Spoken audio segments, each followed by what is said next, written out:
Bonjour à tous et à toutes les Robins des Bois du monde entier. Moi, je suis très contente d'être à nouveau avec vous après cet été chaud, sur plusieurs points de vue d'ailleurs.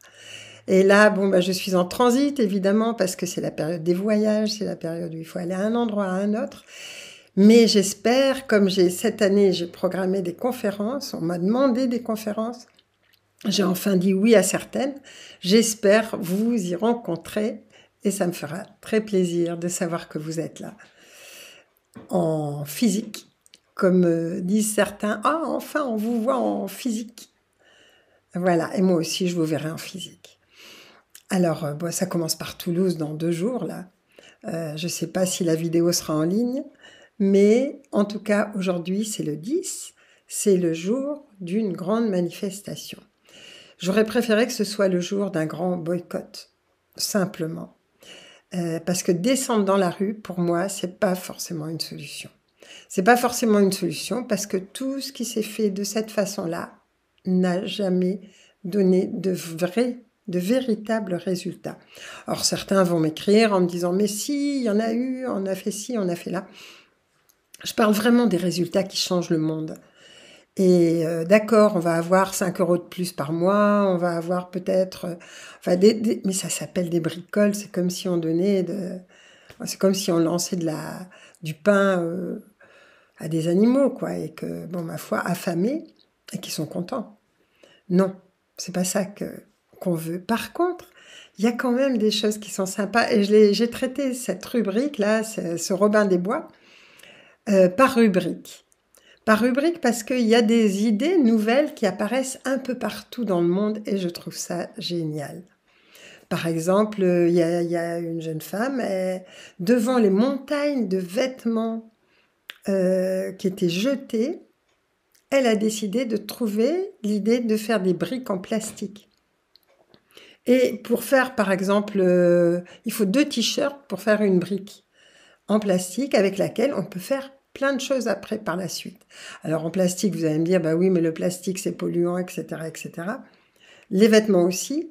Donc, c'est quand même une nouvelle façon, en tout cas, de considérer la pollution, de transformer, au lieu de se dire, ouais, c'est dégueulasse, on va lutter contre les gens qui font ça, Non, c'est ok, ça existe, qu'est-ce qu'on fait avec ça ?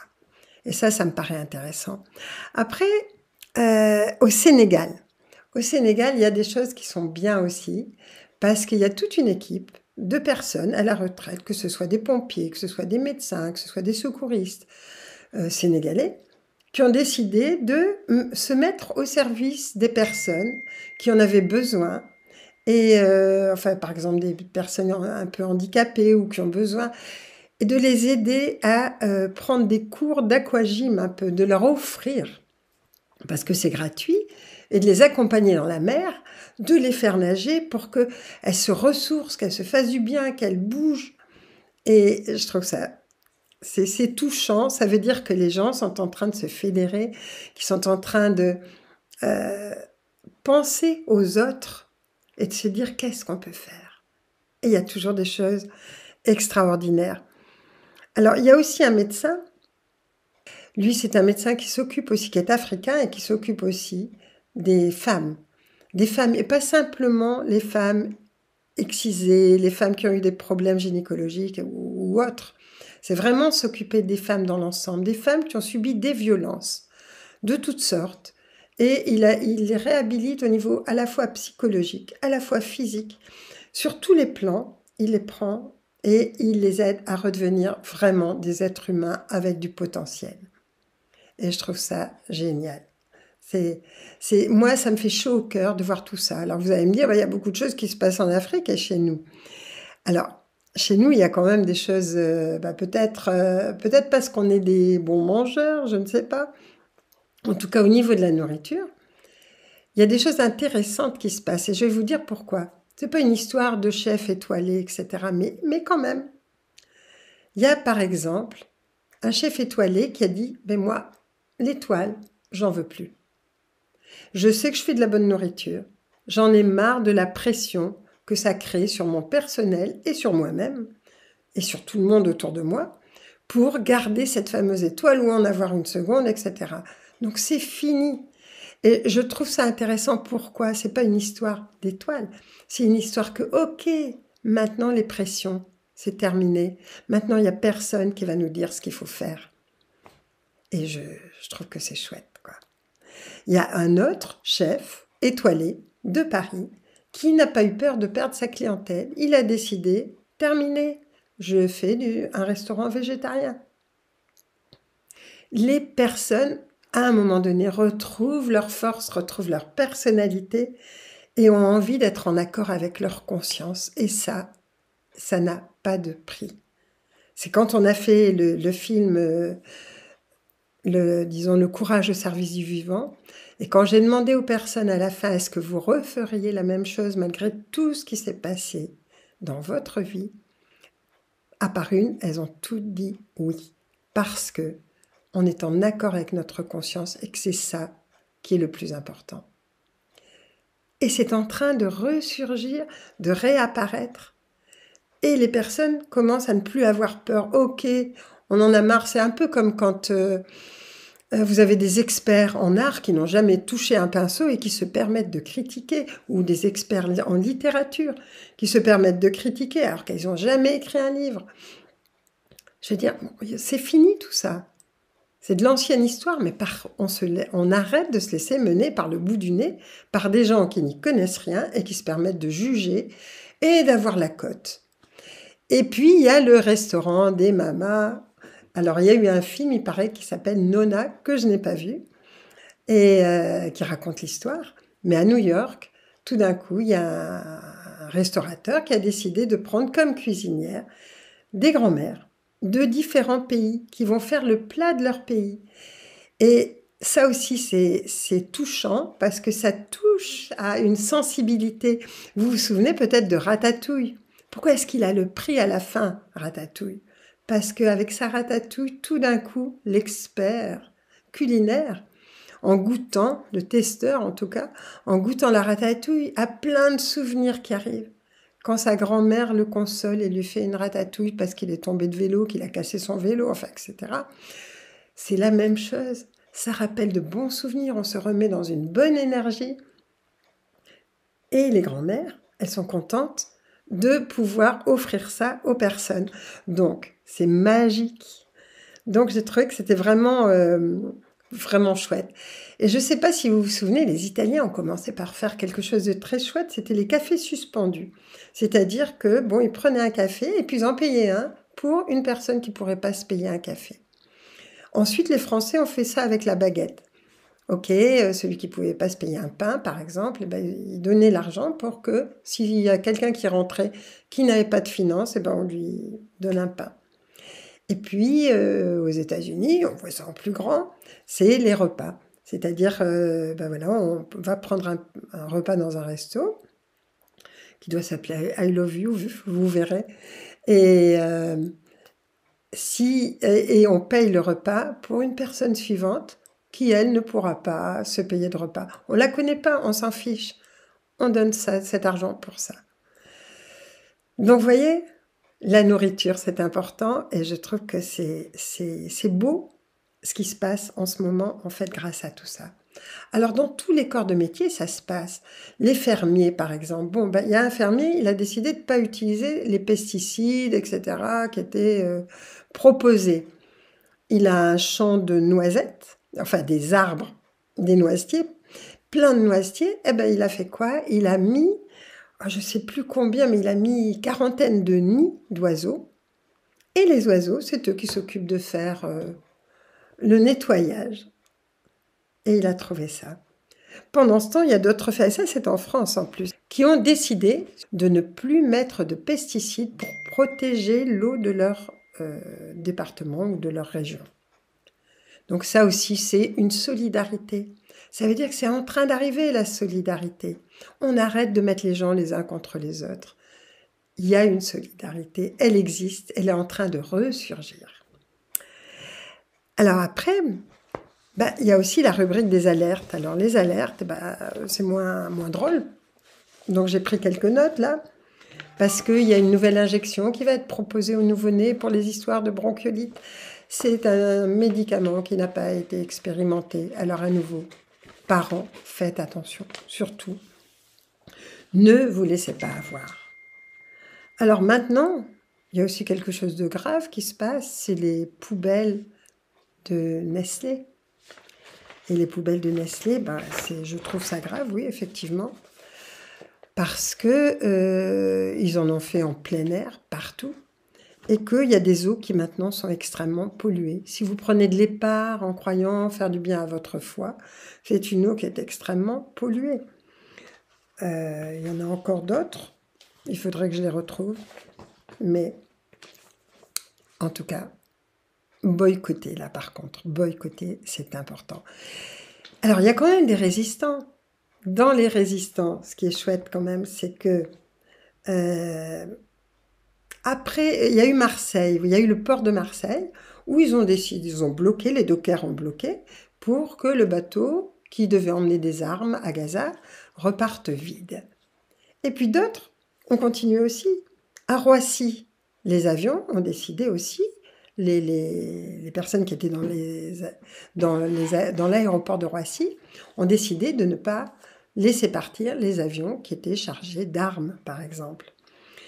Et les dockers de Gênes ont fait un avertissement en disant dans nos flottes, si dans nos flottes nous n'arrivons pas à contacter pendant 20 minutes des personnes de chez nous qui sont dans les flottes, on bloque tous les ports de l'Europe. C'est énorme et c'est solidaire et c'est intelligent. Je veux dire, c'est très, très bon. Vous vous souvenez peut-être, pour ceux qui ont vu le film, Yasmine Motargeni, c'était une des personnes qui devait s'occuper de la sécurité chez Nestlé, qui a été vraiment mise au rebut, dont on ne parlait plus, enfin, qu'on a vraiment, nous on l'a rencontrée, elle était complètement dépressive. Elle a résisté, elle a tenu bon. 17 ans après, elle vient de gagner son procès contre Nestlé. Alors, je sais, c'est peut-être pas grand-chose, mais pour elle, c'est énorme. Et je me dis, il faut toujours des précurseurs. Elle a tenu bon, elle a tenu le nombre d'années qu'il fallait, mais elle a réussi. Et ça, c'est énorme.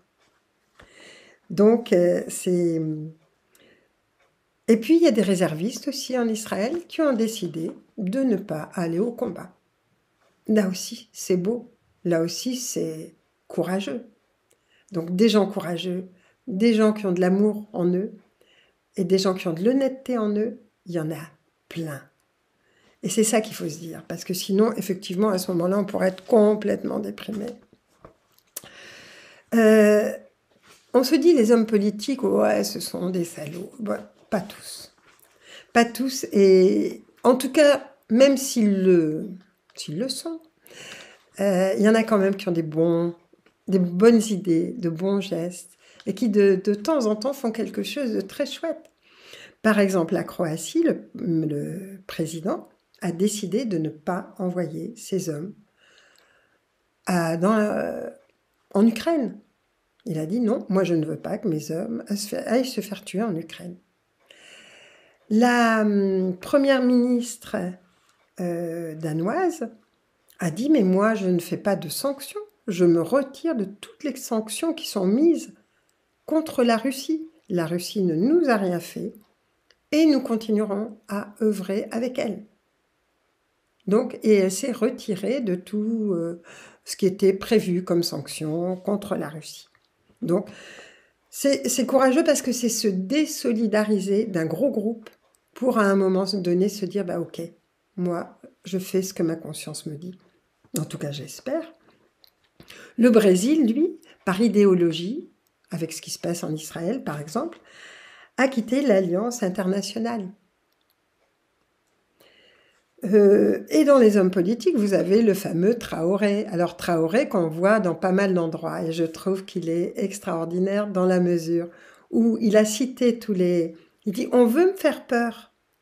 Ok, vous allez voir dans la vidéo, on veut me faire peur parce qu'on me dit « ah ben vous savez votre prédécesseur Sankara, Après avoir fait ça, il a été assassiné. Regardez Kadhafi, il a été assassiné, etc., etc. Bon, on lui cite plein de monde et il les cite. Et il dit, mais nous, on a décidé de ne pas avoir peur. Je ne sais pas s'il va être assassiné ou pas, parce qu'effectivement, il court les risques. Mais en tout cas, il joue le jeu. Et c'est vraiment important. Et tout le monde le sait. Il passe sur tous les gens qui veulent bien l'interviewer. De telle façon qu'à un moment donné, je me suis dit, mais ça vaudrait le coup que nous aussi, on aille l'interviewer et lui poser des questions peut-être un peu plus précises. Il y a Philippe de Villiers aussi, qui montre comment l'Europe a été construite avec les anciens nazis de la Deuxième Guerre mondiale. C'est primordial, et aidé par les Américains. Donc je crois qu'il sort un livre, qu'il va sortir un livre. En tout cas, je ne sais pas si le livre est sorti ou va sortir, mais important là aussi. Et puis, il y a Trump aussi.